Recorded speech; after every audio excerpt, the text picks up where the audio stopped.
Okay, good evening. Today we are going to discuss again our second session about emergency and trauma management and care. We finished about 1/3 of the questions, eMRCS, in our last session, and this is the second session. I hope we finish as many questions as we can. Remember, we are going to start with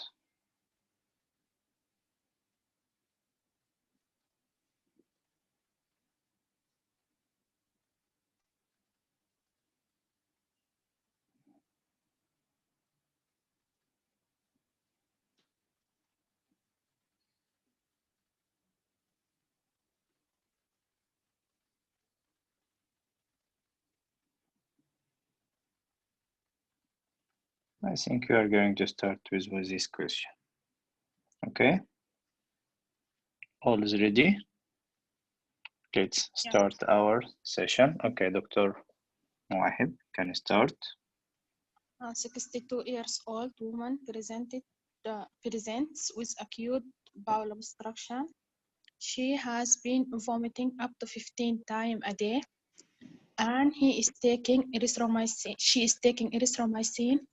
She suddenly complains of dizziness. Her ECG show thoracic D points. What is the management of choice?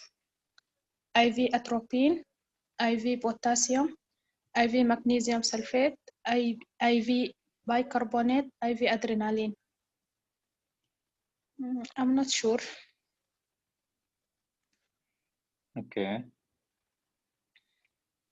Many said right. You can write in chat and I can read. Okay. Dr. Iblama C. Dr. Mumtaz C. Okay. Okay, this is mainly maybe makes it some pharmacology question. Anyone knows the answer can open his mic and answer me. Magnesium sulfate. Exactly. This is a case of hypomagnesemia. The patient has continued vomiting together with a ventricular thoracic point. This is a ventricular, some sort of ventricular arrhythmia, and this is treated by magnesium sulfate. And another point, put it in your mind. This is thoracic point equals magnesium sulfate IV treatment, and also another point that erythromycin predisposed to thoracic sign. Yeah, it is not a very important information to us. Just put this question, and sometimes I found it once in recalls. ECG show thoracic sign 2 points, so it equals magnesium sulfate IV injection. Okay. Next question.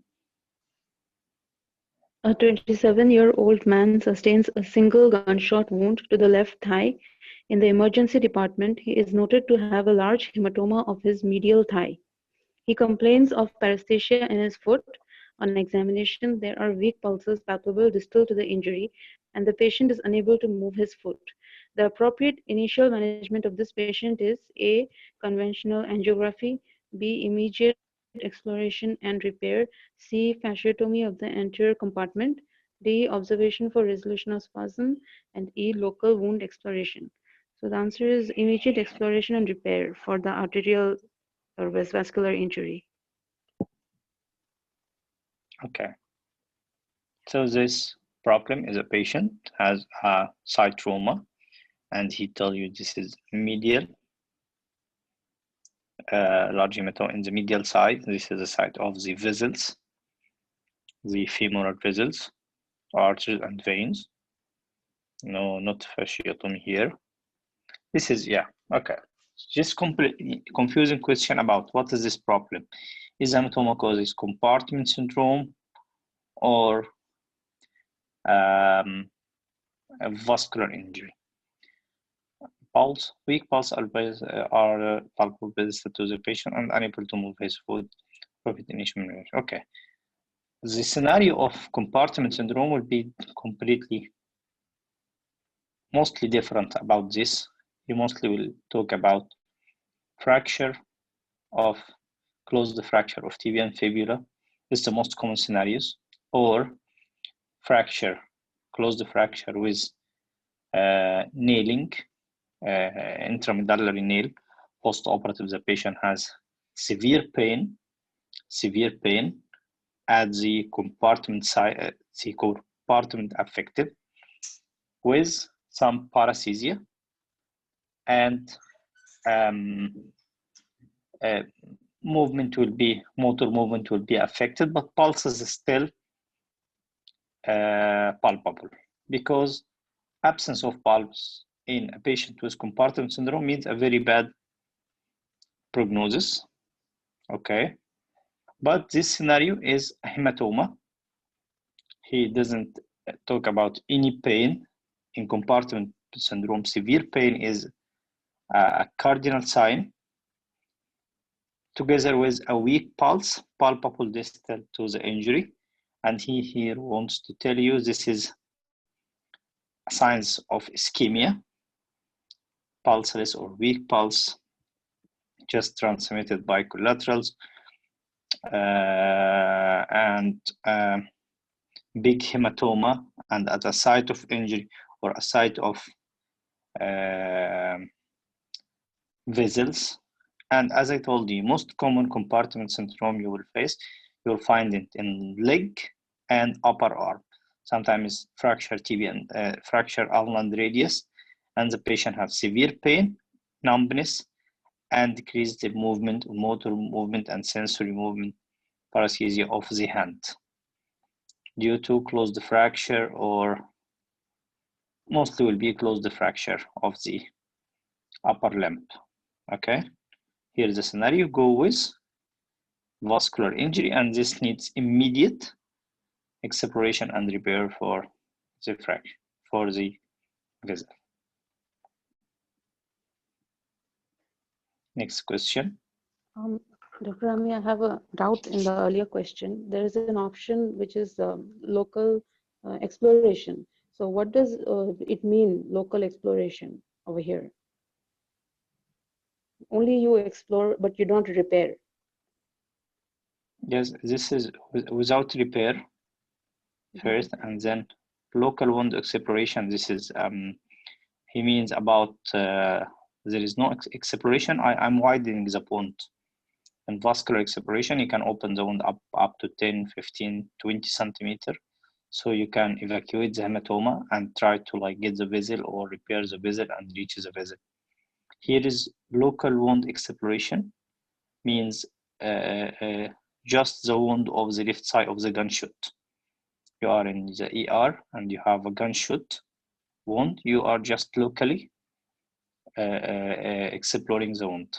The other is exploration, full exploration of the wound and the medial side, and repair. And the repair is more important. Repair is more important. Okay. Yes. Very good. Okay. Next question. Ghadat, تفضلي. Okay, a 19-year-old motorcyclist involved in a road traffic accident. His chest movements are irregular. He's found to have multiple rib fractures, with 2 fractures in the 3rd rib and 3 fractures in the 4th rib. What is the underlying diagnosis? Simple rib fractures, flail chest injury, cardiac tamponade, pneumothorax, or aortic rupture. This is a case of flail chest injury, multiple rib fractures with multiple segment fractures within the same rib, and paradoxical chest movement. So it's flail chest injury. So you choose? Second option, flail chest injury. Okay, so you know what is the what is flail chest exactly, because it is a common question in part B. There is multiple rib fractures, and there is multiple segments within the same rib fractured also. So due to paradoxical chest movement, this is called a flail chest.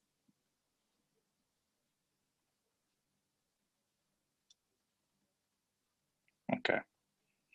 Okay. It is, yes, multiple rib fracture, more than 2 ribs. You have to find a segment with multiple rib fracture. You'll find 2 or 3 ribs. In each rib, more than 2, at least 2 fractures.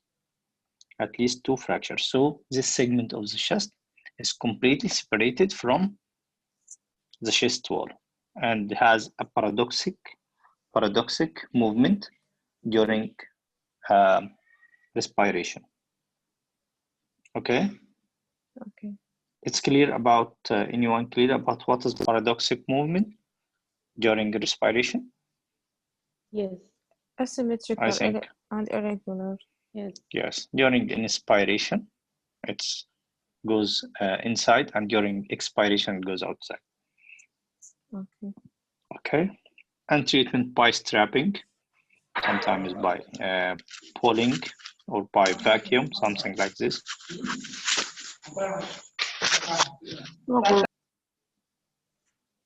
Okay. Next question.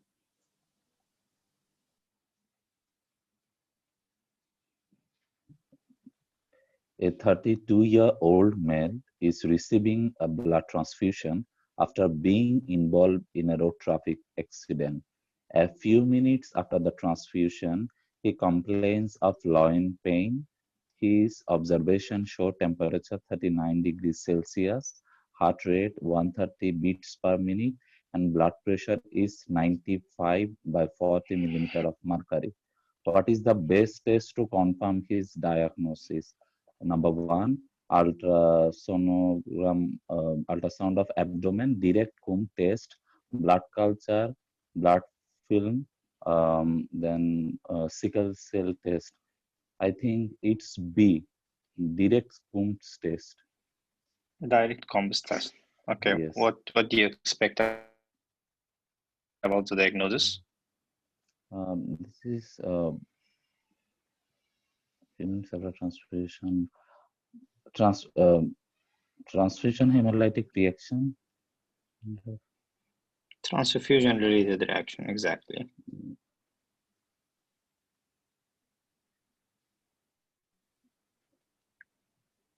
Exactly, this transfusion related reaction with Yes. incompatible blood transfusion. Yes. So, and this is known by or discovered by direct combust test between the donor and the recipient blood. This recipient, yes. Okay.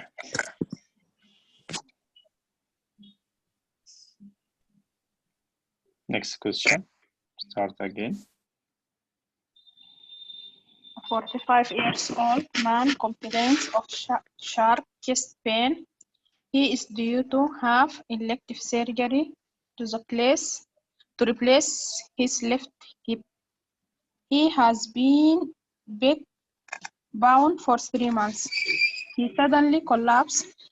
His blood pressure 70/40, heart rate 120, and his saturation are 74 on air. He is deteriorating in the front of you. What is the next best management plan? Aspirin, thrombolysis with atiplast, unfractionated heparin, thrombolysis with streptokinase, clopidogrel. Clopidogrel.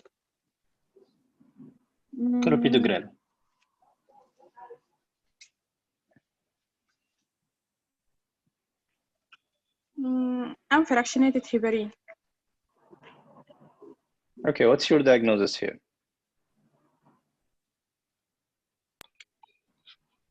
It could be fat embolism. Pulmonary embolism. Pulmonary embolism. Is it severe or massive or mild to moderate? Massive. Massive. So is unfractionated heparin is suitable for a massive pulmonary embolism, and he just told you here the patient is deteriorating in front of you.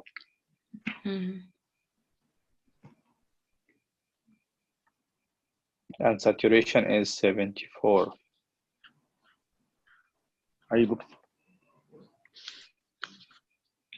Anyone has different answer? Altiplace, thrombolysis. Thrombolysis with altiplace. Exactly. Thrombolysis with altiplace. Both streptokinase and altiplace is used for thrombolysis, but here in this situation, urgent thrombolysis with altiplace is the best for patient. I think streptokinase is not the first choice for thrombolysis, as you find altiplace. Sorry.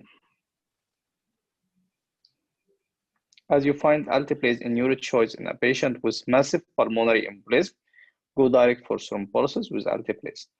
In part B, you'll have a station of about pulmonary embolism, short station, and he just want to concentrate on management, and you will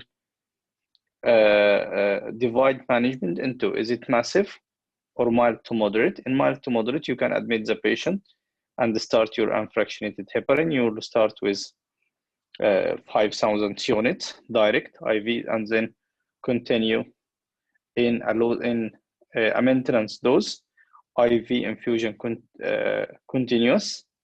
But in this is for mild to moderate cases, but massive, you have to start first with thrombolysis with altiplace, then the patient will start to stabilize and dissolve the embolism.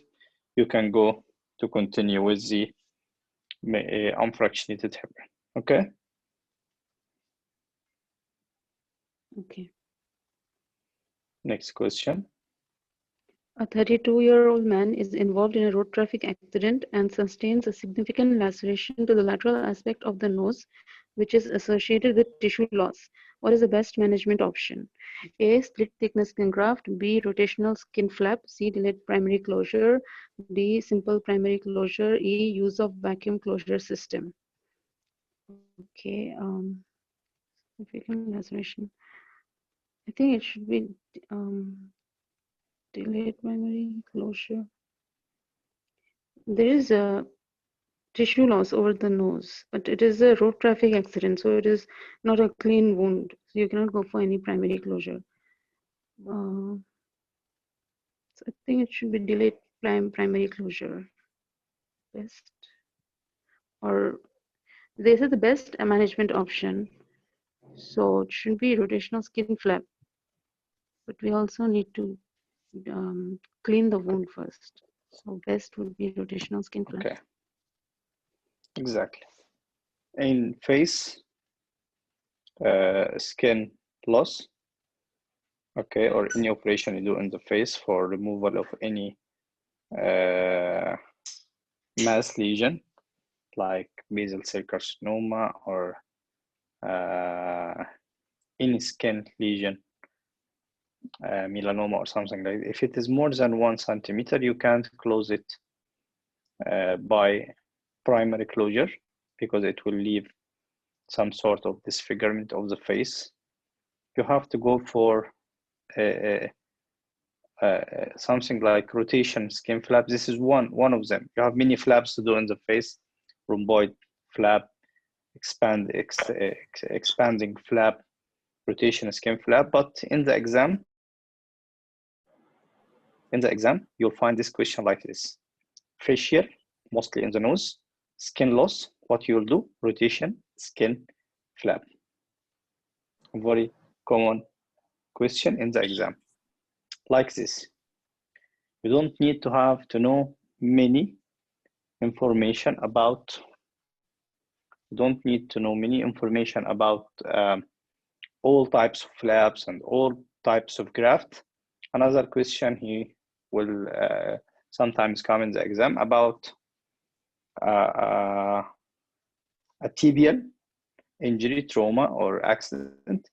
and the patient has a skin loss over the tibia, and this is a bony segment, and this will be split thickness skin graft, split thickness skin graft. Okay. This is the most common 2 questions comes in the exam about the flaps, and we have many maybe we face in our recalls, but this is the most common 2 questions about a skin loss over the tibia and a skin loss in the nose or in the face. In the face, we do a flap. In the tibia, we take a graft and we do rotation skin. We do split thickness skin graft. Okay, this is the most common 2 questions in recalls. There's another question in which there's a dog bite on the nose. Delayed, I think. They said the answer is debridement and healing by secondary intention. But why would we do secondary intention in the nose? It is sorry. Not good. The answer is debridement and healing by secondary intention. But why will we go for secondary intention healing in the nose? Not secondary intention healing in the nose. Secondary intention for any animal bite. Any animal bite. Secondary intention. Any animal bite, you don't close the wound. Any domestic or animal bite, any animal bite in the anywhere in the CCT body department, any animal bite in anywhere in the body, never ever close the wound. Keep open because it is a site of infection by animal organism, animal bacteria, by tetanus, sometimes rabies, sometimes like this. You just wash. This is a big issue in about animal bites. I have a course before. Okay, any place in the body, whatever the size of the wound, you just make primary repair if there is bleeding or something like that. Keep the wound open for air because most organisms for the animals bite will be anaerobic. Keep the wound open. Wash it daily. First, wash it with just water and soap, and then try to wash it daily by any antiseptic solution and keep it open till it closed by secondary intention. Never ever close an animal bite. Even in ER department, when you face any animal bite, just clean the wound and close it with antiseptic solution. Okay, so here is secondary intention for the animal bites, not for the nose. Is it clear about animal bites? Yes.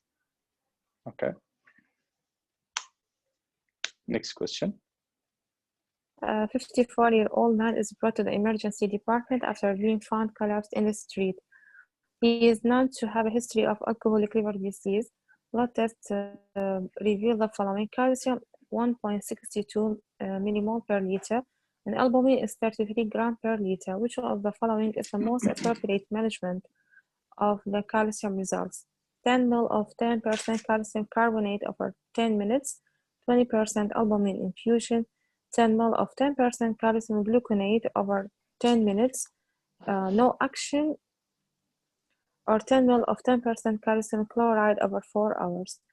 10 ml of calcium gluconate over 10 minutes. C. Okay.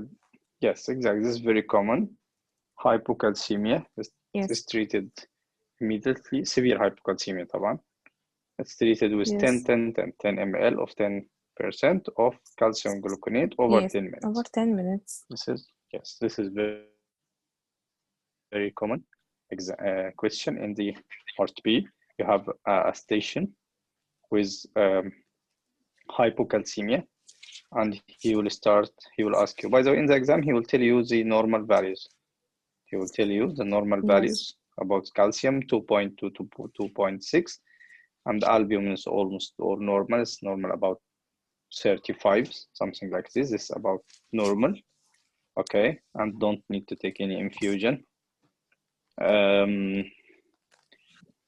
So hypocalcemia, if patient severe hypocalcemia and patient has severe manifestation, you go for 10 ml of 10% calcium gluconate over 10 minutes just to protect the heart from any arrhythmia or from any arrest. Exactly. Okay. This is simply how to manage hypocalcemia, acute management severe hypocalcemia, intravenous replacement, intravenous calcium gluconate 10 ml 10% over 10 minutes. ECG monitor, even you have to mention that you give it in ITU or ICU. You have to mention that you give it in ITU or ICU. Calcium gluconate IV. You can't give it in the ward. Clear? Okay. This is very important, and the examiner wants to hear this from you. First, the patient will be management in HDU, ITU, ICU, and the patient should be on ECG monitor, cardiac monitoring, and then I'll give the patient this and continue with the maintenance treatment. But you want to know all the scenario, how to manage a patient with hypocalcemia with this. Start by ITU, ICU, HDU, cardiac monitoring, and then give the patient the IV. Next question. 25 years old.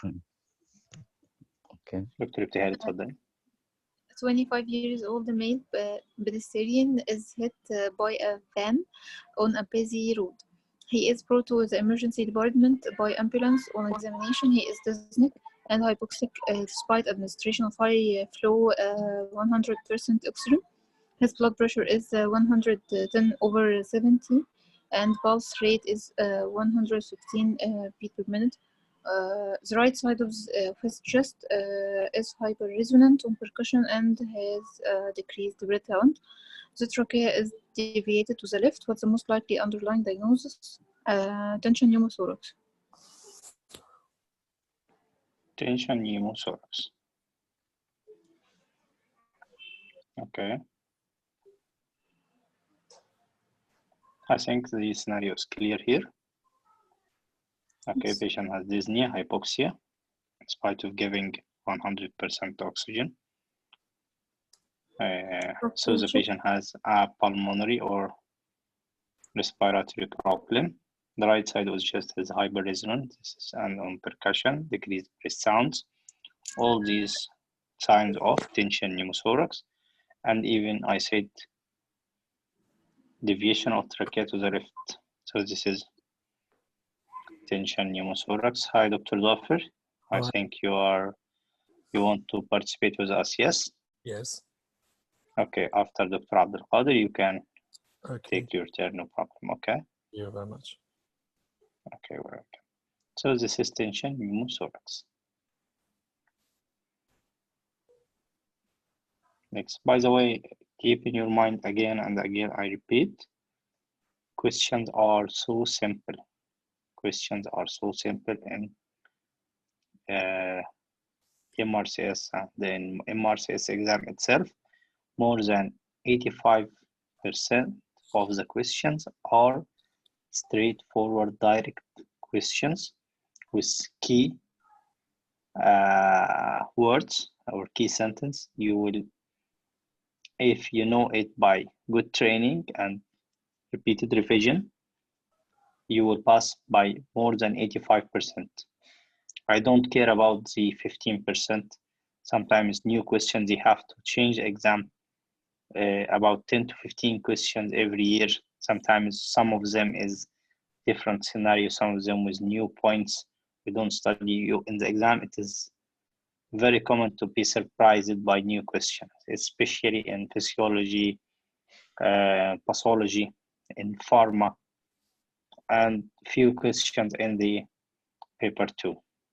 You will be surprised by new question, but it's okay. It will not affect your result.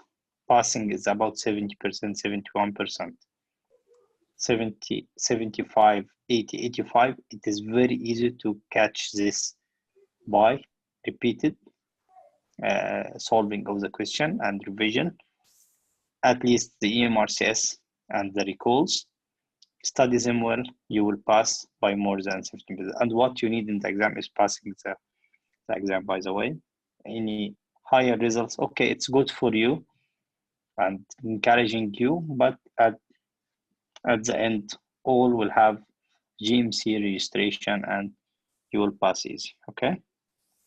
So don't just let your mind go away why he's talking about this and this. No, this is clinical picture of tension pneumothorax, so it is tension pneumothorax. Yeah, next question, Dr. Abdul Khadir, تفضل. Okay. A 19-year-old student is involved in a head-on car collision. He complains of severe chest pain. A chest X-ray performed as part of a trauma series show widening of the mediastinum, which is the most likely injury in this scenario. Number 1, rupture of the distal esophagus. Number 2, rupture of the left main bronchus. Number 3, rupture of the aorta proximal to the left subclavian artery. Number 4, rupture of the aorta distal to the left subclavian artery. And number 5, rupture of the inferior vena cava. I think the answer should be rupture of the aorta distal to the left subclavian artery, because in your earlier class you mentioned that if it is proximal injury, then the patient will not give any time. He or she can die on arrival on the accident and emergency unit. As we saw in the question, there is a clue word as part of trauma series. That means we already gave him the ABC management, and then we sent him to the chest X-ray. So the patient take time quietly. So it should be rupture of the aorta distal to the left subclavian artery. Thank you. I've been confused in this question. I hope it's correct, right? Yes, it's correct. It's correct. Because Yes, I've been saying this, but I never knew what was the reason why distal instead of proximal. But now I understand it from his explanation. Also because of the attachment of the ligamentum arteriosum. Okay. Yes, but sir also said about that proximal and distal injury have 2 points. The proximal injury will not give any patient can or patient can die on arrival on the accident and emergency department. But on the distal injury, patient have some time, so we can at least give our protocol-wise management, ABC management, and there is a clue word as part of a trauma series. So it should be distal to the rupture of the aorta distal to the left subclavian artery. I thought, as sir said previously. Okay. Okay. Is there any other information you can add? Because if any explanation, please add. Dr. Remy is muted.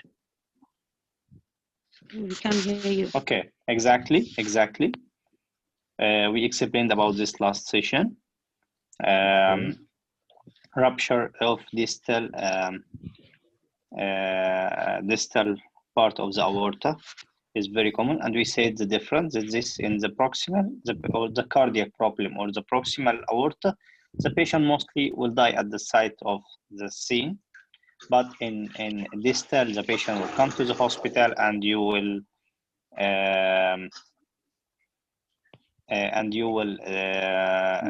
examine the patient and make some investigations.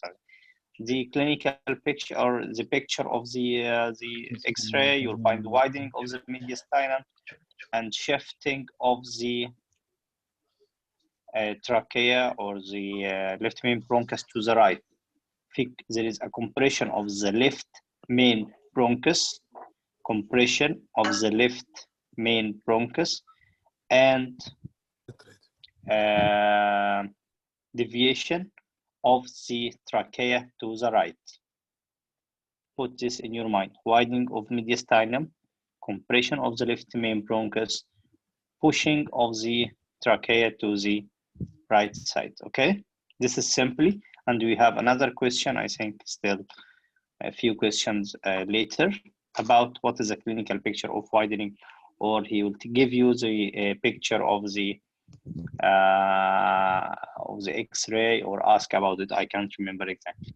Okay, but it's now clear about proximal or distal. Mostly you'll find no pictures about the proximal because already the patient will not arrive hospital, and you don't have any question about a patient will not arrive hospital. Okay. Next question, Dr. Al-Dhafar. Tfaddal. Yes, an obese 53 years old presented with the symptom of retrosternal discomfort and dyspepsia. This is typically worse on the night after eating the large meal. On examination, there is no physical abnormality to find. What is the most likely cause of the symptom? Esophageal cancer, achalasia, reflux disease, esophageal candidiasis, and pulmonary embolism.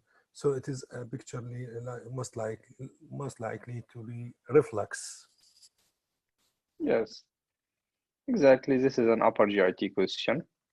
This is recurrent retrosternal discomfort, dyspepsia, and especially at night after eating large meal. And this is one of the precautions you have to know about reflux disease.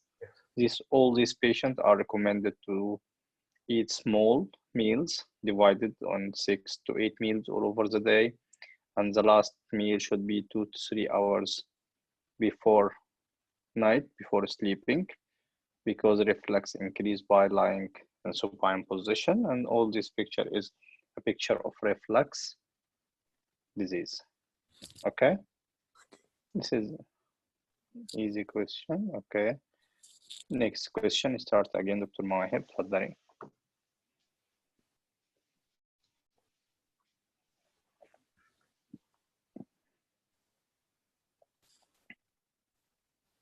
Who's next, Dr. Mawahib?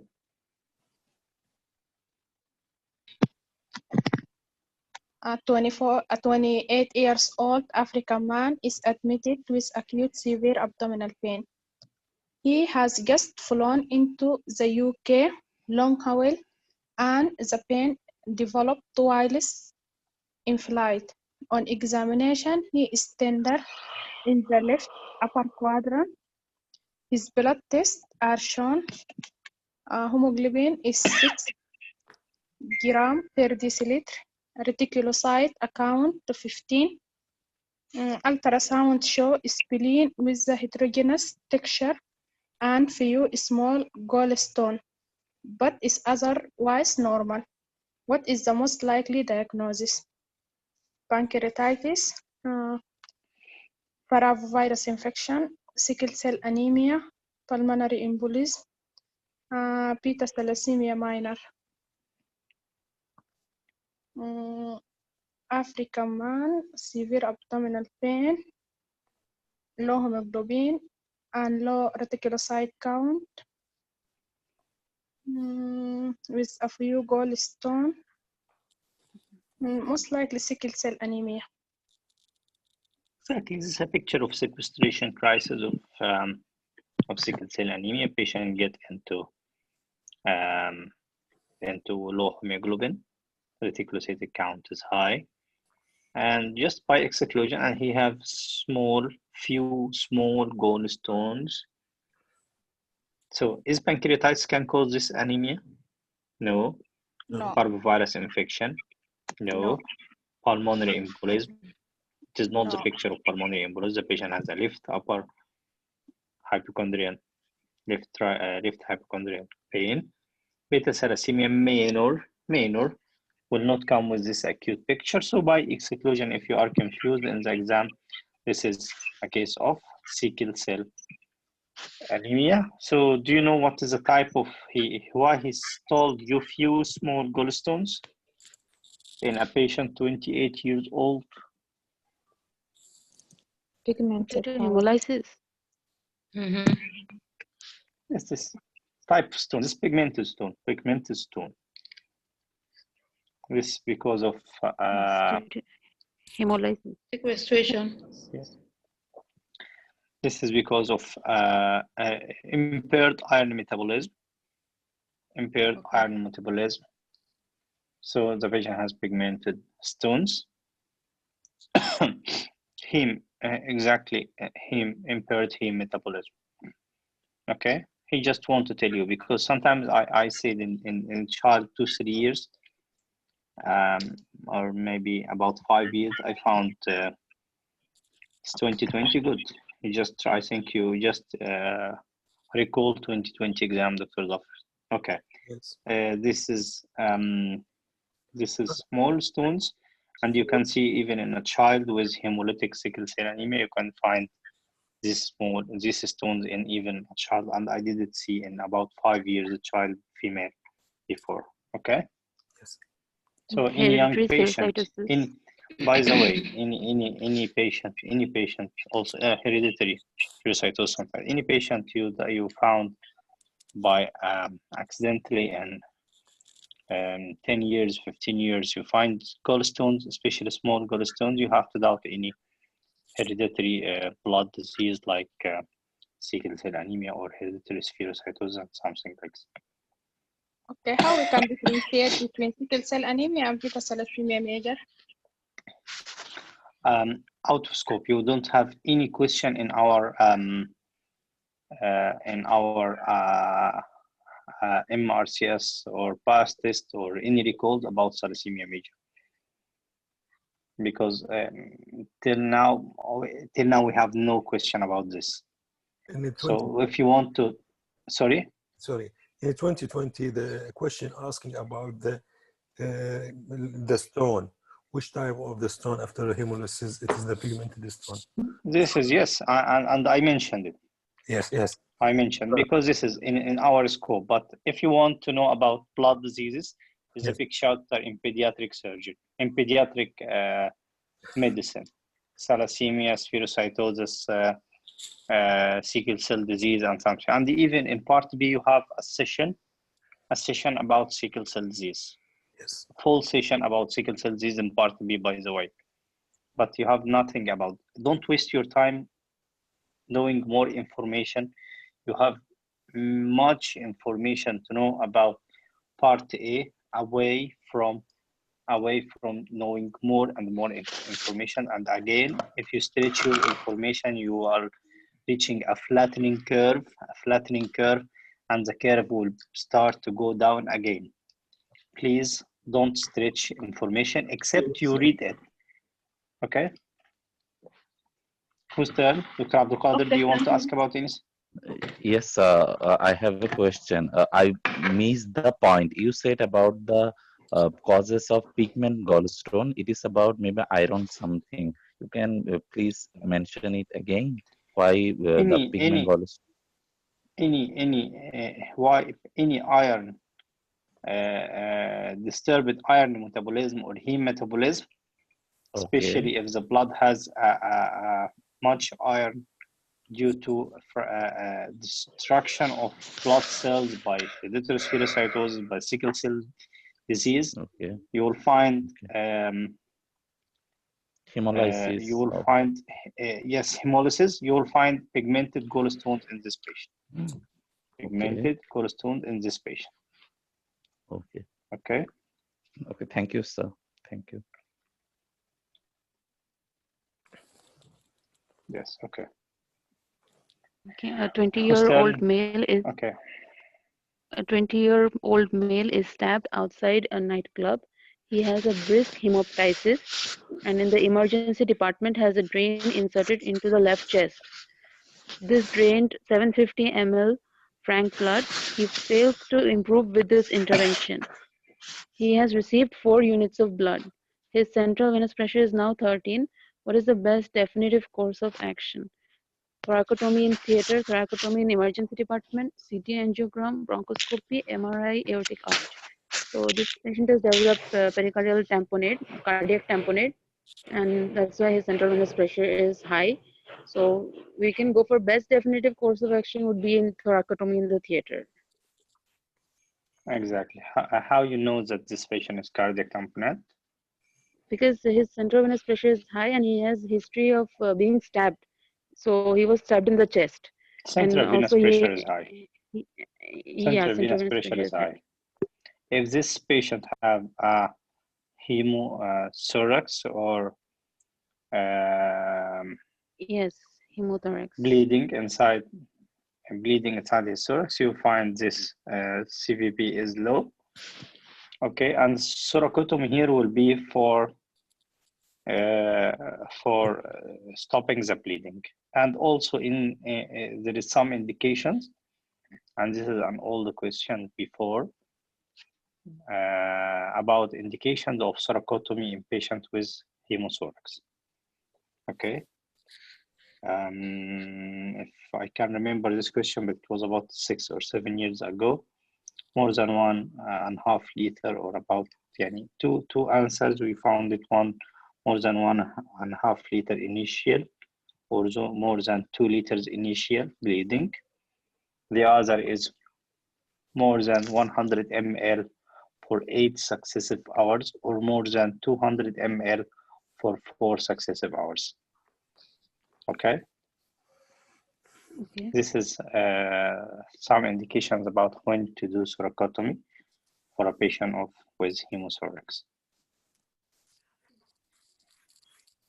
So this is thoracotomy in the theater because the patient has cardiac tamponade.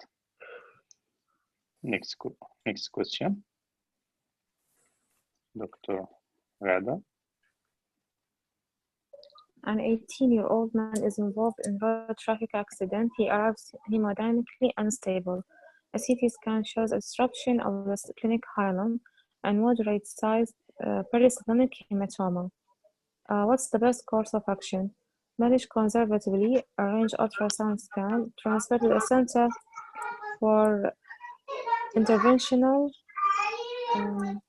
radiology, discharge, or splenectomy. Okay, hemodynamically unstable, there is disruption. I think it's splenectomy. Yes, I think so, Okay, because this is he's hemodynamically unstable and there is hilar Rupture of the disruption, hilum. disruptive injury, so The splenectomy. hilum. Type this is 4, splenic hilum. Splenic hilum. Splenic hilum Yes, type hilar 4. injury or Dr. vascular Sarah, yes, injury. exactly. Yes, in hilar Exactly. injury, splenectomy. Okay, we said before, we have a question last time, third degree injury. Okay, and this patient is managed conservatively, but in fourth and fifth degree, fourth is hilar injury, fifth is avulsion, you go for surgical splenectomy. Okay. Yes.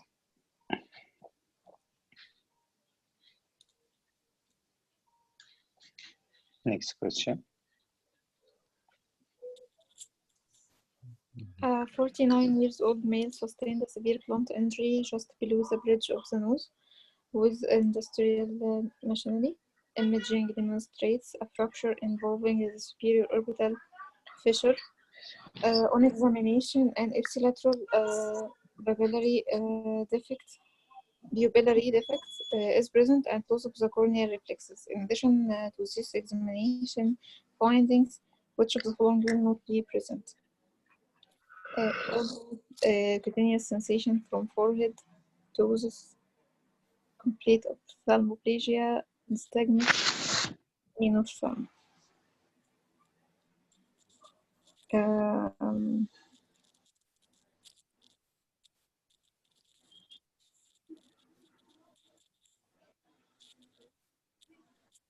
I think enophthalmos. Okay, what do you expect the injuries here? I know head and neck is a silly branch. I know. Yes, oculomotor nerve. I don't know. I don't know. The question for the Most innervation of the superior orbital fissure. The content. Most innervation of the eye coming through the superior orbital fissure, movement and of all the eye, and even of the pupil, but the only thing is nystagmus. Nystagmus is a cerebellar injury, cerebellar problem, a posterior circulation problem, not an anterior circulation problem, or posterior posterior part of the brain injury, especially cerebellar problem that cause nystagmus. This is what is called orbital apex syndrome or superior orbital fissure syndrome, and it comes with all these manifestations except for the nystagmus. Nystagmus is not a feature of injury of the orbital apex or the sixth fossily exactly, abducent, oculomotor, and trochlear, but nystagmus have no role here in this injury. Okay. Clear? There is no other question about this, by the way. It will not be confusing more. Just know this, and when we come in the exam, will come with this picture. Okay, nystagmus is not a complication or a problem of any trauma in the eye. Trauma, it is related more. Nystagmus, you're related in cerebellar, any cerebellar injury, cerebellar problem, cerebellar stroke. You'll find nystagmus is one of them. Next question. Dr. Abdul Qadir. Which option is not recommended during the management of compartment syndrome? Number one, anticoagulation, keep limb level with the body, intravenous fluid, pain control, and fasciotomy. As far I know, it should be anticoagulation because our rest for other option are with the management of compartment syndrome, so it should be anticoagulation. Exactly. We give the patient, keeps the limb up to decrease the congestion. We give IV flows to protect the kidneys. We give painkillers. We do fasciotomy. Anticoagulation is the only thing we don't use, or we don't. It is not a common practice in compartment syndrome.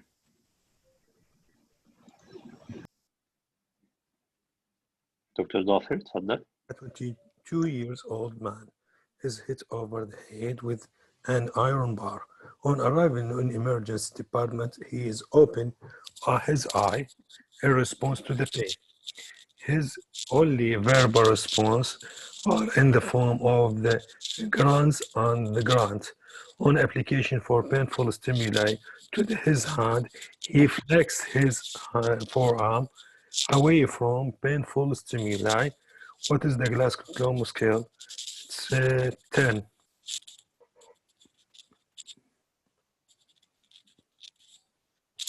10. Yes, 10. You can say the numbers. Yes. Or okay. Okay. It's a calculating or mathematical question. This one. Okay. You have to know, as I said before, I think in neurosurgery, when you talk neurosurgery, and I said you have to know Glasgow Coma Scale by heart. You have to train yourself before the exam, because you have about 2 to 3 questions about Glasgow Coma Scale. About 2 or 3 questions in the exam, easy questions, straightforward question about Glasgow Coma Scale. You have to know it by heart, and you have to train your mind by few questions before the exam. Write some questions in your exam, and in your brain imagine completely many times as you find any question in neurosurgery. Revise in your mind about Glasgow Coma Scale. Glasgow Coma Scale is very important. Okay, this is a number, this is an example. Sometimes 8, sometimes 4, sometimes 5. I have in my exam about 3 questions about the Glasgow Coma Scale. Okay, put them in your mind. Put them in your mind. Eye opening, spontaneous, and then to speech, to pain, and then none. Okay. Yes. Verbal, patient is oriented. Sorry. Verbal, the patient is oriented. The motor response is what? In this question, they said the motor responses, he flexes his forearm away from the pain, away from the pain stimulus.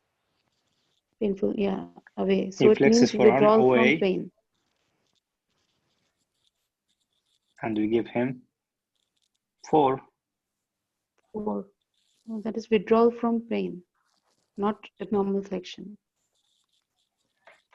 Yes, exactly. Withdraw from pain.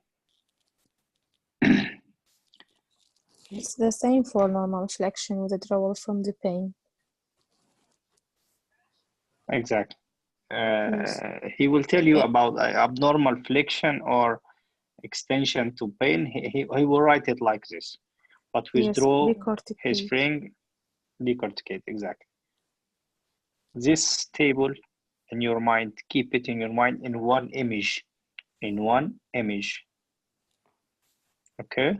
Keep it in your mind in one image. Just you read the question. This question should take about 30 to 40 seconds maximum. You write when you are just by small pen with your pencil, just write above every sign its number. Okay, without reading the answers. First, go with the number and then look to the answers. Don't confuse yourself. And by more than 90%, the number you will calculate, and if you find it in the answer, so it is right. Don't confuse yourself. Okay? Okay. Clear about Glasgow Coma Scale? 3 questions at least in the exam. Next question. A 23-year-old man who plays rugby for a Hobbit present with recurrent anterior dislocation of the shoulder. Which of the following abnormalities is the most likely to be present to account for this? Rotator cuff tear, biceps tendon rupture, pancreatic lesion, axillary nerve injury, infraspinatus tendonitis, anterior dislocation of shoulder.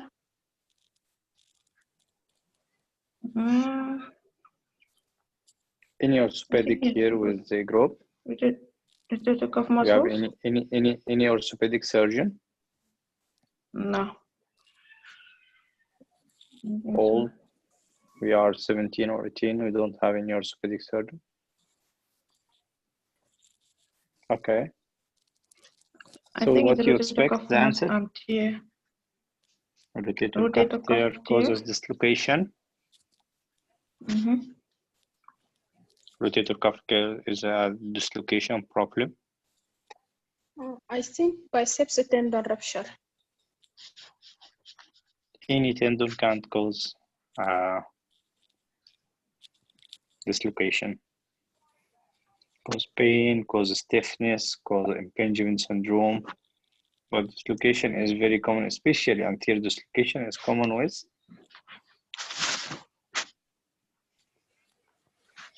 okay. You can answer Ajay. Biceps tendon rupture. Biceps tendon rupture also no.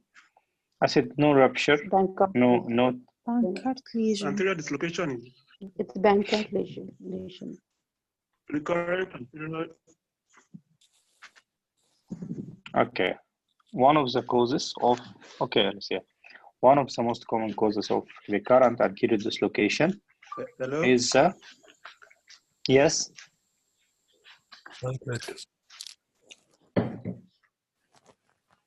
Okay, please, I'm just muting all because just some noise background.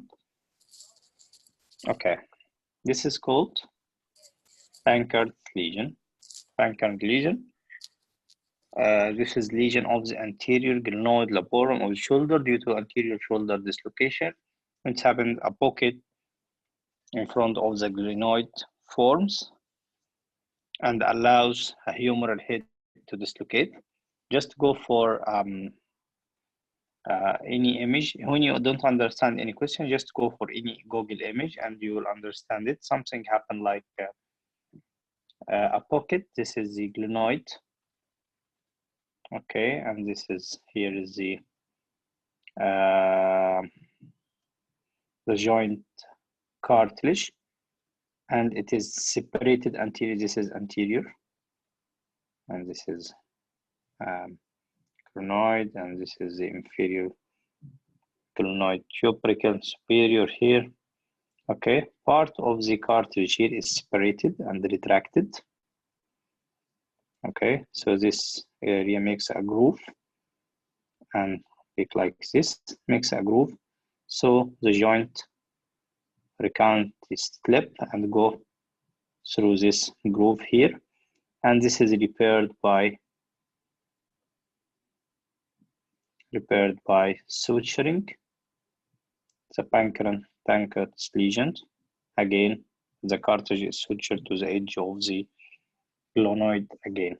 Okay, simply this is pancreas. No, it like this. Pancreas lesion is one of the most common causes of anterior recurrent shoulder dislocation. Noise background, please.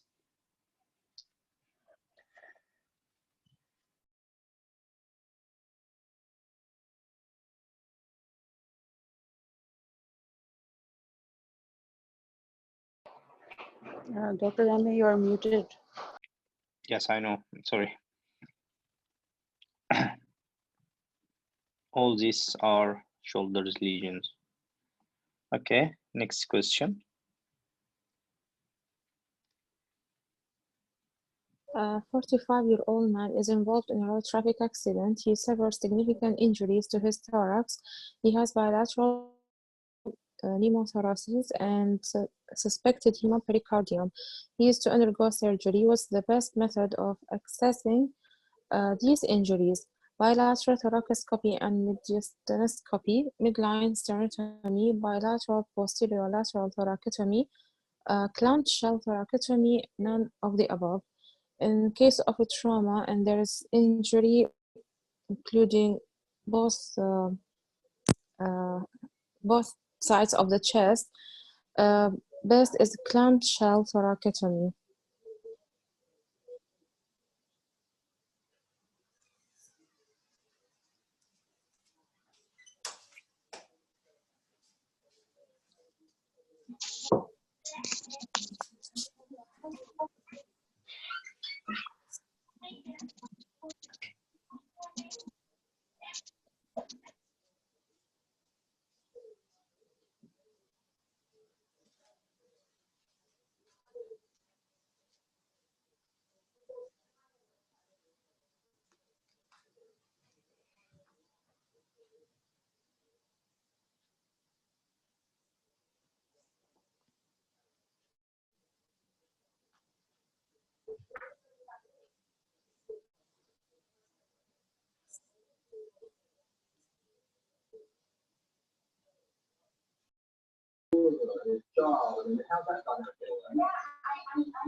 A 63 years old male is admitted to the surgical ward for an elective femoral popliteal bypass. He suddenly started complaining of central crushing chest pain, which is relating to the left arm. On ECG shows some ischemic changes. The nursing staff start high flow oxygen and they give a spray of glyceryl trinitrate spray. Unfortunately, there is no relief of symptoms. What's the next agent to be administered?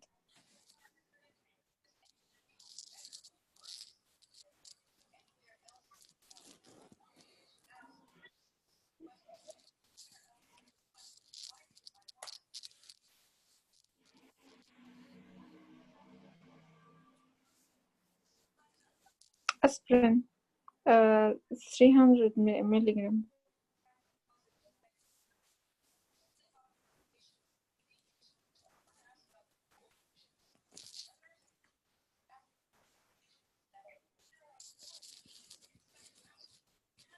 We cannot hear you, Dr. Ami. Okay, yes. Sorry, this is an ICU question or critical care question. Patient has a bypass, and then the patient starts complaining of central crushing chest pain, radiating to the arm. So the patient has a ischemic picture and ECG, some ischemic changes. So the patient is not critical, so critical patient. So direct admission to angiography suitably still we are not here. So the patient will here we give aspirin at a dose of 300 milligram once. Then the patient will start the definite treatment. Okay, Dr. Abdul Qadir, تفضل. Sir, can you explain the previous question? That was new for me. So which is why if you explain it, the bilateral. Which one? The bilateral hemothoraces, and there was no sound basically on that explanation. Okay. I'm explaining this. If I have a problem, this is just chest wall. Okay, this is chest wall. Sorry, this is the chest wall, and I have a problem here and here and in the heart. So what I do what's called clamshell incision. This incision, bilateral subcostal incision, and crossing the abdomen. And by this, I can retract with the retractor. Okay, and elevator. This rib retractor, retract up all the chest wall, and I can expose the heart and both lungs at the same time. Okay, this is called clamshell incision. You can write in Google Photos or Google Picture, Google Image, types of incision. This is a clamshell incision, and this is the best exposure for bilateral pulmonary or lung problems and cardiac problem at the same time. Okay, if you go for any midline or sternotomy or something, or right thoracotomy or left thoracotomy, you will not approach, you can't be able to approach both sides. Okay. Okay, sir. Thank you. Okay, so here is just 300 aspirin, 300 milligram. You would give at once, as the patient has some ischemic changes and not improving with oxygen and nitrates.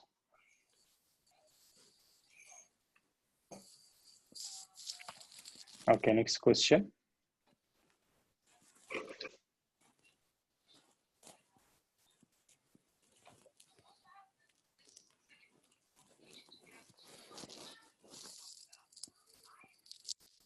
Who's there? Dr. Dafit. Yes. Which of the following is not change found in the ECG in acute pulmonary embolism? No change. G wave, P pulmonale, right ventricular strain, T wave inversion. So it is G wave in the hypothermia. This is. Okay, J wave. Yes. Is a common. J wave is a common in the hypothermia feature of hypothermia, and sometimes, by the way, put in your mind. Any question will come about pulmonary embolism, he will mention about S1Q3T3. Okay, it will come like this because this is the most common feature, and he don't want you to know more than this according to the eMRCS exam. And G-wave in a separate question, a patient with hypothermia, what will be the most common feature of his ECG will be J-wave. Or the patient has a J-wave in ECG, what the most common diagnosis is hypothermia. So J-wave equal to hypothermia, S1Q3T3,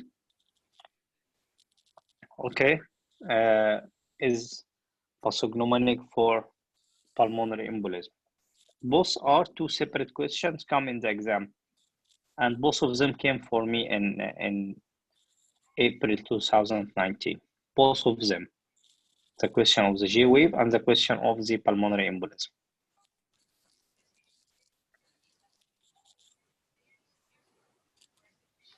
Next question. Dr. Ali, you don't want to participate?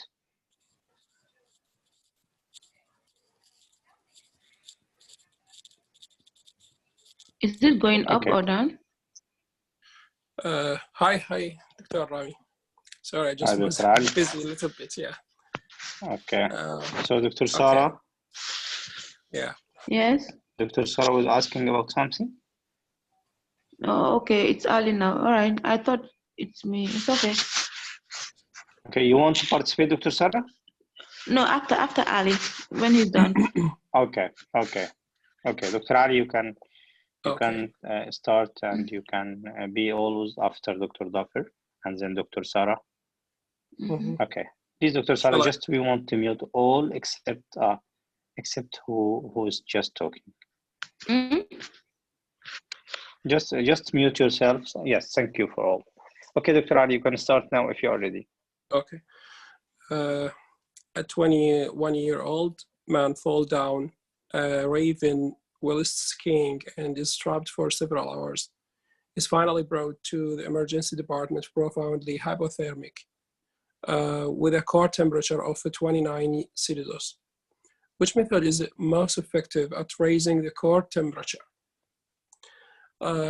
Rewarming with electric blanket, increasing the room temperature, installation of warm intravesical fluid, installation of warm rectal fluid, installation of warm intraperitoneal fluid.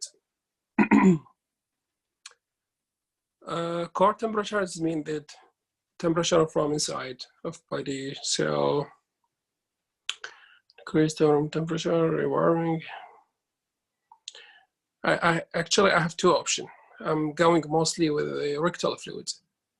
D. Yeah. Warm rectal fluids. Yeah. Okay. Not so I have common. another suggestion with the C also, but I'm going with the D. So you need intra organ, inside an organ. So it is not limited to decrease the patient to raise the patient temperature. It is not a limited option. Inside the operation, I think you are general surgeon, yeah? Specialist ENT. So you special? Yeah. You I have general surgeon or? No, ENT. ENT. Okay, during operation in surgery, when we're doing exploration and the patient is losing much blood and we are taking long time in operation and the intestine is outside the abdomen, we almost, or a patient has fecal or hemoperitoneum, and you found the patient is cold because of losing much fluids or much blood of his and starting to be cold. We always do something nice in the operation. We tell the nurse that we need warm saline and pour 2-3 liters warm saline intraperitoneal to warm the intestine and raise the temperature of the patient during our operation and during giving the blood. One of the best methods of warming the patient that you pour some, this is during exploration, we pour warm saline, warm hot saline. Just put it in your hand, it's warm saline, and put it inside the around the intestine. And sometimes we take white warm towels, we put it in towels or inside the operation and cover the intestine and keep pouring with warm saline around the intestine so the patient kept in a normal temperature and don't go for hypothermia, which is a lethal cause of death. Okay, so here is for non-surgeon, we give instillation of warmed intraperitoneal, and they say that also in thoracic surgery, sometimes they do it intrapleural, sometimes just warming and in the lung or the rewarming, but be it lung or abdomen or both. Sometimes this is a common practice for patient having hypothermia. Excuse me, how can we do that on an emergency department? How we can make it? I didn't see before, but maybe through an incision, like a laparoscopic incision or something like this, and pouring warm saline. But this is not common, and I didn't see it before. And it's first time to me to know it during my study in eMRCS. Okay, but we used to do it in exploration.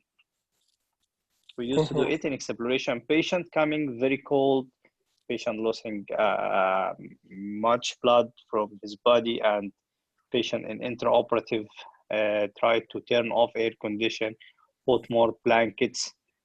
Sometimes we start to use a bear hugger and warming the operative room, and then the best we do warming saline and pour inside the intraperitoneum for the patient.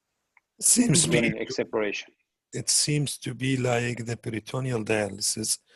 We put a trocar in the midline and insert the water or fluid in the peritoneal cavity.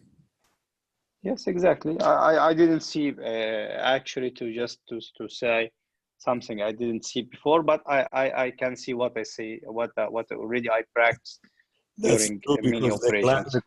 In the Middle East and in the Africa, it is different from the Europe and the yes. Okay. Yes, because we don't have this cold in that we can find someone. Yeah. Yes, maybe. Okay. Next long question. Whose turn? We have the same scenario yesterday, by the way. What is this scenario? Yes, okay. So you have this patient, Dr. Ali. You can face these patients in Denmark, but in Africa and Middle East, it's we can find the patient burned from sun, and we can't find patient hypothermic. Okay. Who read this question yesterday? The 2 days before? The same scenario, by the way. Okay, who's turn? Dr. Sarah? You can go.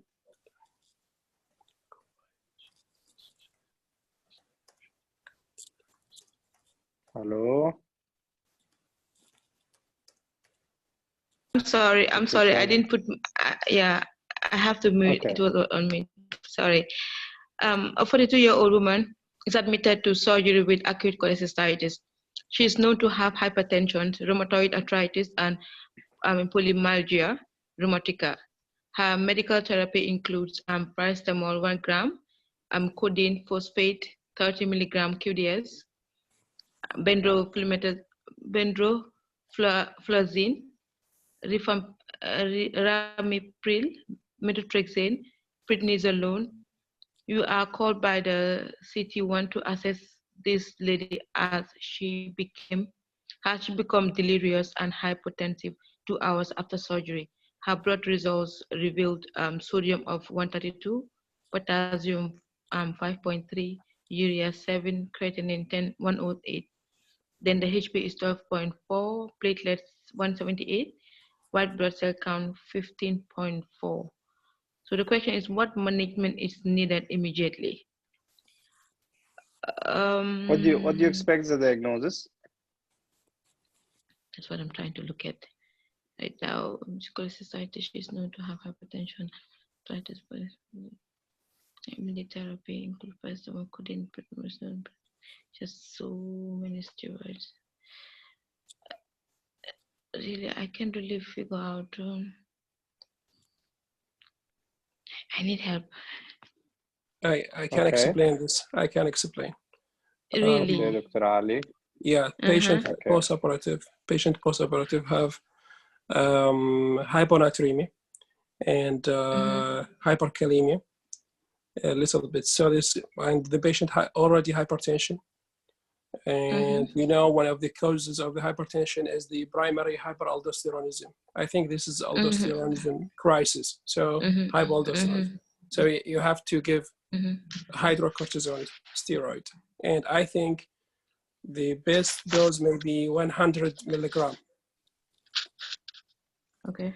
Okay, Yeah. this patient, we have a scenario yesterday with the same picture, but the patient also, he write to the glucose level, and the patient was hyponatremic, hyperkalemic, hypoglycemic, and this was a picture of Addisonian crisis, acute adrenal insufficiency. Okay, and he was asking about the diagnosis, and this is another question he is asking about the treatment with the same scenario. Okay. And here in Addisonian crisis, we give the patient hydrocortisone 100 milligram IV. This is the treatment. So we have two scenarios, different questions. One asking about the cause and the other one asking about the treatment. Just correlate both scenarios together. Put in your mind the main cardinal features for Addisonian crisis: patient hyponatremia, hyperkalemia, and hypoglycemia. Hypoglycemia. You go back for the first session and you'll find this question. Okay? Okay. Okay. Okay. Thank you, Dr. Ali. Thank you, Dr. Sarah. Go for this is Addisonian crisis.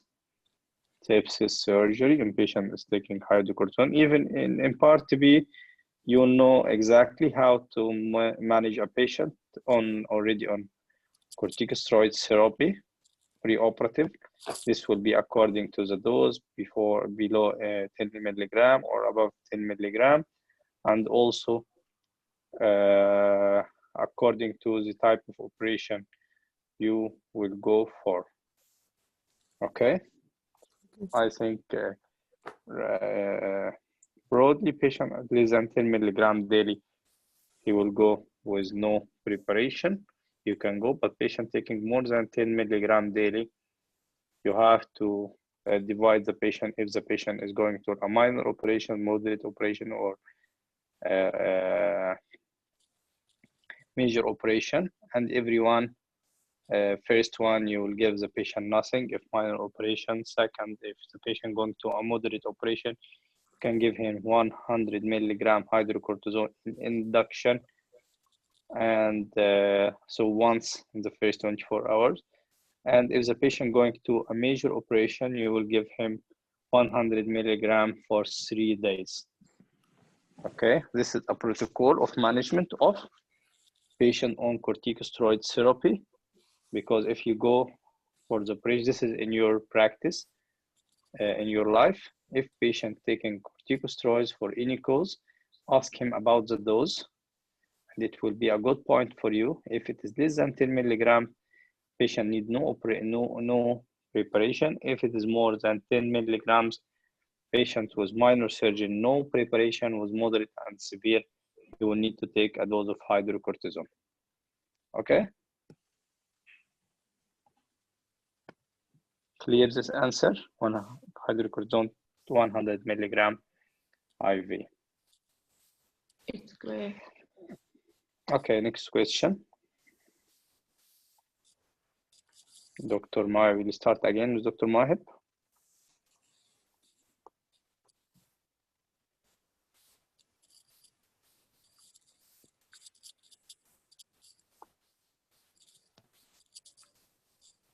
I think Dr. Mawahib is offline. So can we go for Dr. Mumtaz? Yes, a 21-year-old man is undergoing an inguinal hernia repair and receives a dose of intravenous coamoxiclav. He is reported to have a penicillin allergy. Over the next few minutes, his vital signs are pulse 130 beats per minute, blood pressure 60 by 40 millimeter of mercury. What is the first line of treatment?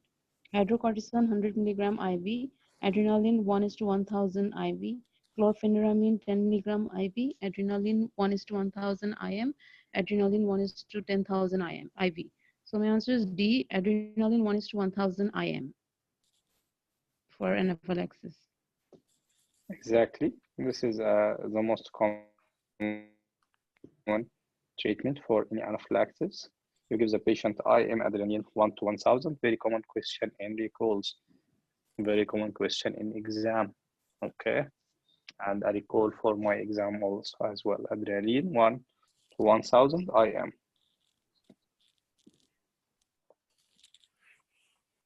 Next question.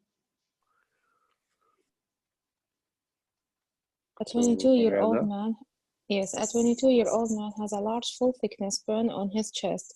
It's well circumscribed. In A&E, his saturations are reduced to 92% on 15-liter oxygen, blood pressure 102/66, and heart rate 105 beats per minute.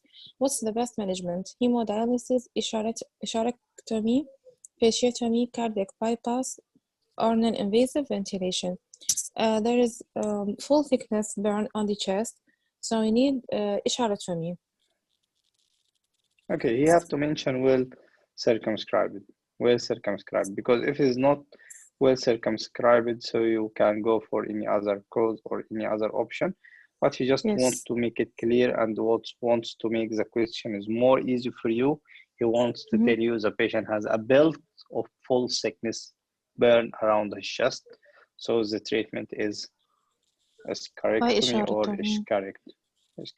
Okay. Yes. Many questions about hysterectomy in the limb and chest till now. So it is important question. Who is going to the Glasgow Coma Scale question? Who's ready in his mind? A 20-year-old man is hit over the head with a mallet. On arrival in the accident and emergency department, he opens his eye to pain. This is 3. Grown or grunt, this is also 3.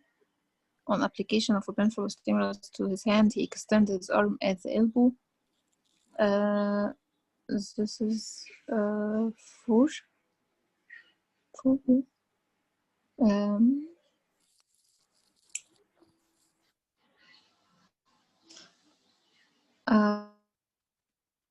Open his eyes to pain. This number?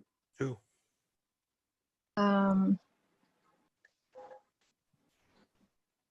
Pain 2.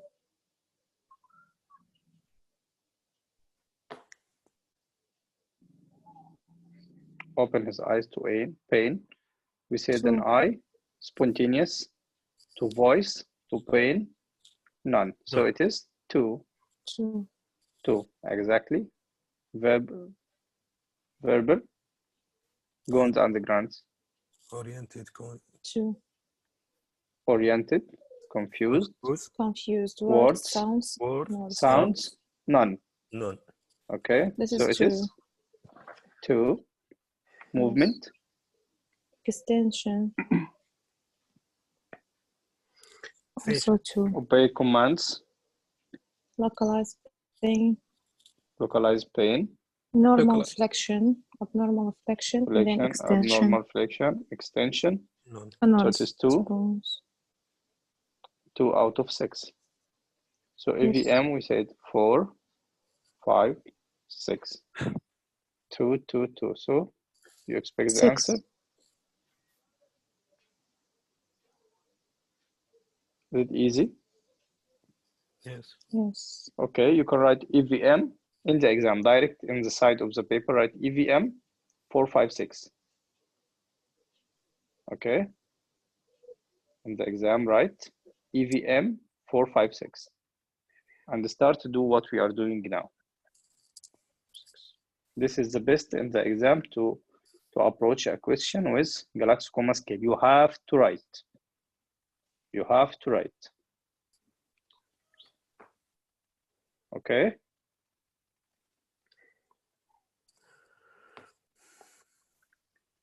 Okay, next question.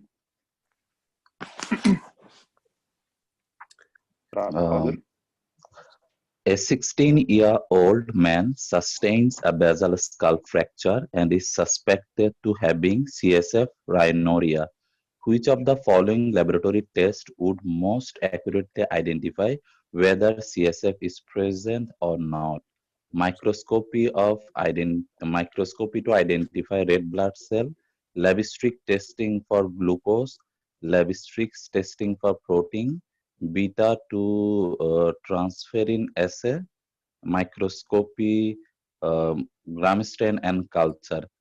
I think it should be Levistrix testing for glucose. I'm not sure, but it can be. No, you have to check. Practically, yes. Sorry? Beta 2 transferrin. Beta 2 transferrin is specific for CSF. This is best. In some hospital and some areas in some countries, by the way, they depend on glucose. But it gives a very high false positive results. Okay. And gives a very false results many times, because sometimes it's associated with some bacteria and something like this. The best accurate is beta-2 transferrin assay. Beta-2 transferrin is the most accurate, and it is almost exclusively found in the CSF. We depend in our hospitals, and one of hospital I was working for in glucose, but it gives false positive results many times. Okay, if in the Royal College or eMRCS, what is the best, most accurate to identify? But is glucose test is good? Yes, sometimes they use it in some hospitals. They don't have equipped or don't have the capability or any options about doing that beta-2 transferrin, but it is the most accurate. Accurate. And by the way, this is important, by the way, important I have question. additional And I think information. yes, okay, for the Dr. Ali. Yeah, beta-2 transferrin also is present in CSF, as we know, and vitreous fluid of eye. So it's positive in 2 conditions. Vitreous fluid of the eye? Yeah, vitreous fluid of eye. And I don't remember the name. There is a specific protein for CSF. It is it's kind of transferrin, but it's different from beta-2 transferrin. This one is more sensitive and specific. Okay. But in eMRCS, you know, they depend on this kind of beta-2 transferrin. Yes, exactly. Yeah. Exactly. We are stuck to this protocol, whatever our protocols in our hospitals and in our countries. You have to stuck to their protocol, and you will notice it more in part B, in communication, history, and examination. What to say and what not to say, what is their protocol, and even who traveled to UK to work, you have to take about 1 year to know everything about every medical legal issue, because it's completely different than our countries. Okay, next question. An 18 years old accidentally poured boiling water onto his left arm. The area is erythematous and has a plaster measurement 5 cm. The wound is extremely painful. What is the best course of action? Deroofing the plaster and review in outpatient. Intravenous calculated according to extremely of the burn area. Broad spectrum intravenous antibiotic, debridement and skin graft, burn excision. So it is burn excision, no. Debridement, no. Broad spectrum antibiotic for 5 cm and irritants, no. It is deroofing the plaster. Deroofing the plaster and review in outpatient. Hey, I'm not sure. Any answer? Yes, Okay, let's take it. This is just some water Yes. on the left arm, and the patient has a blister 5 centimeter. You are at home and you put some boiled water in your left arm, and you have a blister, a 5 centimeter blister. So will you go for burn excision? No. Will you go for skin grafting? No. No. Will you go No. for IV antibiotics? No. Broad spectrum, no. No need. Exactly. Will you go to intravenous fluids? No, it's small. You are at home No. and making. By exclusion, it's deroofing the blister and review in outpatients. However, I think nowadays in plastic surgery or burn units, about the blisters, they don't deroof. They just open, evacuate, and keep the skin or the dead skin as a normal covering for the underlying raw area. Yes. Yeah. They don't deroof. I was confused first about this question, but I answered it by exclusion. But nowadays, not nowadays, even since I started surgery 10 years ago, no, now, unless the skin is dark and dead and maybe a source of infection, if it's just a blister, you have to just evacuate and make it stuck to the raw area. It is the best normal covering for the skin. Yeah. It is much more better than you will put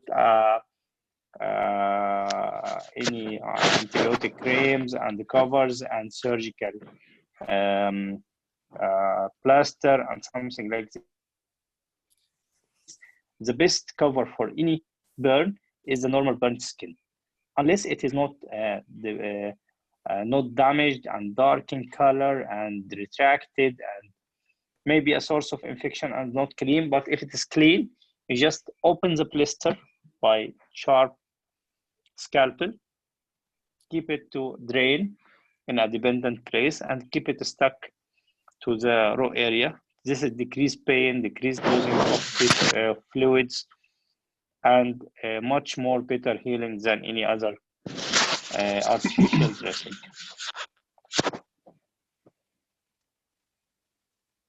Okay, who's next? Dr. Ali? Yeah. 66-year-old male is admitted to vascular ward for an amputation. He reports episode of vertigo and dysarthria to the house officer. He suddenly collapsed with a Glasgow Coma Scale score of 3. What is the most likely diagnosis? Cerebral hemorrhage in the left temporal parietal area, opiate overdose, cerebral hemorrhage in the right temporal parietal area, diazepam overdose, or basilar artery occlusion. Yeah, and the patient have episode of vertigo and dysarthria, and this come with the basilar artery occlusion because this is cause vertigo and dysarthria. Okay, vertigo, dysarthria. This is a posterior circulation occlusion, and also the patient may also has some sort of ataxia, some sort of nystagmus, some sort of dysdiadokinesia. What we say, Danish Danish syndrome. Yeah. This is posterior basilar artery occlusion or cerebellar injury or posterior circulation injury. Okay, this is a posterior circulation. Keep in mind that vertigo, dysarthria, nystagmus, ataxia, this is posterior circulation, especially basilar circulation injury. Okay.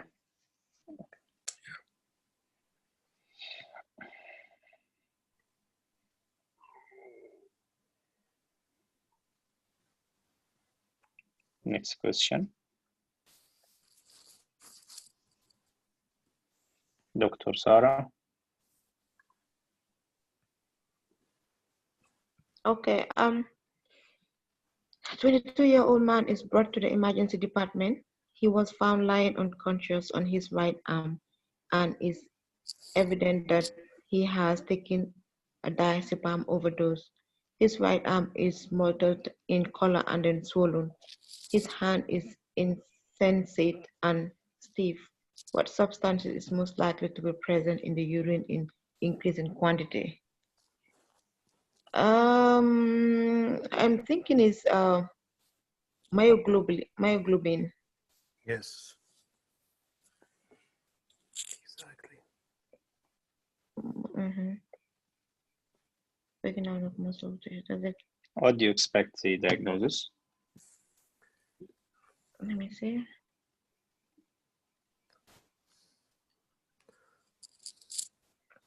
I think This is it's like due crush to the syndrome.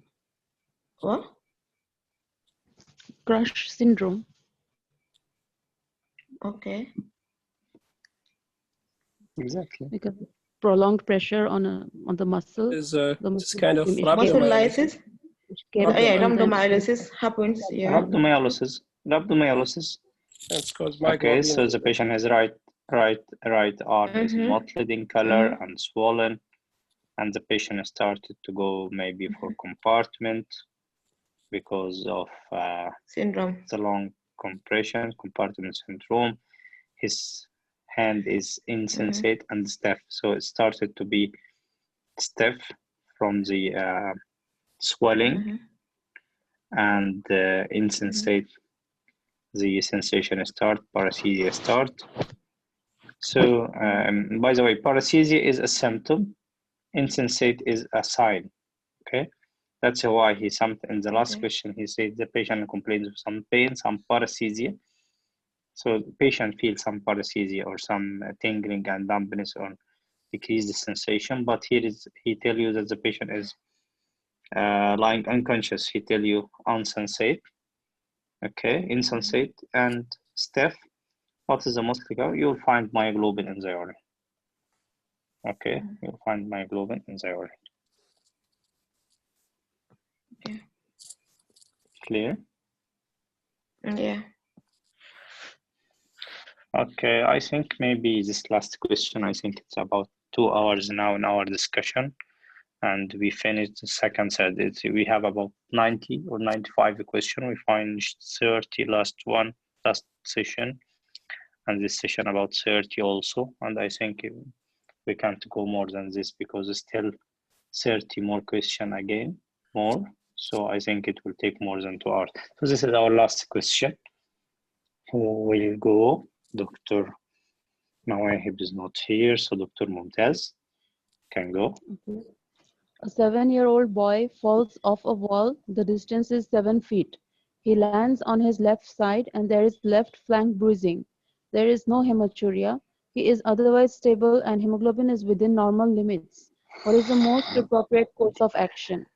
A. Undertake a CT scan of the abdomen. B. Undertake an abdominal ultrasonography. C. Undertake diagnostic peritoneal lavage. D. Undertake a splenectomy. E. Arrange an angiogram and possibly proceed to embolization. So this child probably has a splenic injury, but he's hemodynamically stable. So we don't have to go for any intervention. We can just observe. So here we can do investigation. I think A. CT scan of the abdomen. So we can be sure that he has a splenic injury or any other injury in his abdomen. Okay. Patient has no hematuria. Patient has no, see the answers. Why not ultrasound scan? He is only 7-year-old. A. Yes. Okay. B. It's more I think specific ultrasound will be more organ. The accessible because he's the patient lands on his left side. Just left flank bruising. The patient has no hematuria, so he has no kidney injury up till now. yes. Patient is stable and the hemoglobin is normal, so he don't have any internal bleeding. What is the most appropriate course of action? You will go for the patient. Simplest. The simplest then.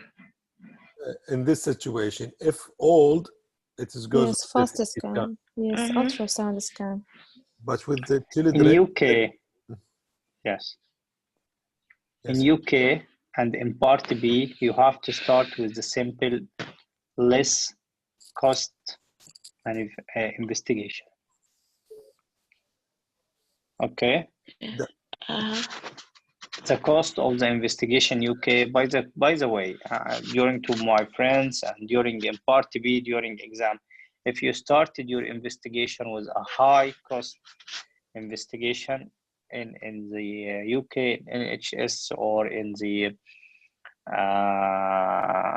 insurance hospitals, you have to start with the simple, less cost investigation that can give you some information. Don't jump for CT. Don't jump for CT unless you have a good or a very manifest indication. You can see and prove to go for a higher investigation. So okay, you have a bone trauma. Patient has a hip trauma and he has some dislocation. You go first for X-ray. Hip. If you found some abnormality in the X-ray, go for the MRI or CT according to the situation of your joint. You go for MRI. If bone, go for CT. Okay, the same here. You go first for ultrasound, and then if yes. Here there is two variety: hemodynamically stable or unstable, and old or pediatric age group. If the hemodynamically stable and old age, so goes with the CT scan and have a 2 question in the eMRCS like this one, but in the old age for and the choose the CT scan. If the pediatric age group and whatever hemodynamically stable or unstable, we go to the ultrasound. So you say in old age, you go for CT? Yes, for old age and stable. Even stable. in pregnancy. Even I know in pregnancy, they started with ultrasound, sensitivity is less, so you can go for CT, especially in the third trimester. Yes. Okay, but I'm confused about old age, because if patient is stable, you go for ultrasound. We have two exams. We have 2 questions in the eMRCS. Like this, we choose the CT scan for solid, for spleen and the liver. Choose for the CT scan. For pediatric age group, because the pediatric age group need the anesthesia during the CT, and the patient with the trauma, this is horrible for, or it hurt the child, or missing the. So you go easier to go for ultrasound. Yes. Okay. However, good information, but I'm just want to make sure about the I'm not saying you are wrong, but just I want to have a proof with a question.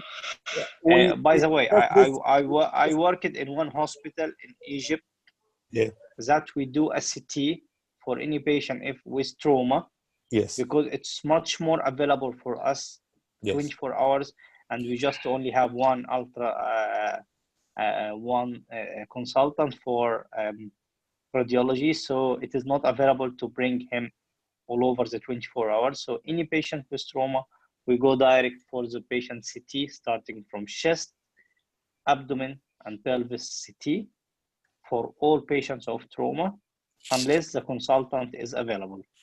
So I know it's different protocol, but I just, if you have this question about the old age, please just send them to me, or send it in the group. Yes. So it will be helpful, and I'll be thankful for you. Thank you for all. Okay, thank you. Today we finished about 30 more questions, or and we still have the third of the session. Sorry, we took long time. I hope we could finish more than 30 last time, so we can do it in 2 times. But inshallah, I was planning today to go faster, but really more than we need at the same time again to finish it, and we are going to time of suhoor now. Yusuf, I have a suggestion, if possible, please. How about starting earlier? I understand we have different time, but I don't know. Yes. I just have some situations at home about work, and that's the time, the least available time to start is 10 o'clock. At 10 o'clock at my time, at 10 o'clock at KSA time. This is the least available. If I could manage that is earlier 7 time, o'clock my time. it's 7 evening. That is 7 my time. Yeah, 7. 7 evening. 7 and PM. Yeah. Where? Yeah. In the Gambia, West Africa. Gambia. Yes, I'm sorry, and it's now, now it's about 4 o'clock morning in India and Pakistan, and this is time for suhoor. And Bangladesh also. And Bangladesh, it's time for suhoor. So we are trying to make it balance. So I try to manage the time together. Okay. However, today, thank you, and hope you enjoyed our discussion. I myself enjoyed it so much. Thank you for all participants and all who not participate today, and hope they also participate next time. Okay. Thank you very much. I came a little bit late. I was tired. Sorry. Okay, I'll close the record. I'll close the recording, then we can continue. Thank you for all. Okay. Thank you.